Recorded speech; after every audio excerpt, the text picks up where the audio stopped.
47 efserên Hêzên Ewlekariya hundirîn a Bakur û Rojhilatê Sûriyê perwerdeya xwe bi dawî kirin. Di wê perwerdeya sê mehan de dersên qanûnî, siyasî û leşkerî wergirtine. Dewreya perwerdeyê bi navê Şehîd Mustafa Mihemed û li jêr çavdêriya fakulte û dibistanan hat birêxistin kirin. Merasîma derçûnê li bajaroka Mensûra Reqayê hat li darxistin û tê de fermandariya Hêzên Ewlekariya hundirîn jî amade.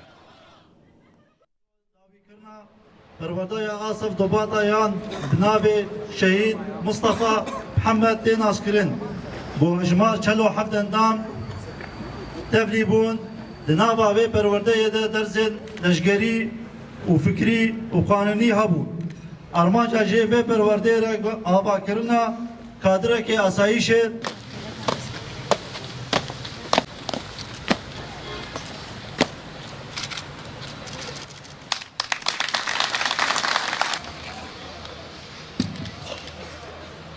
Net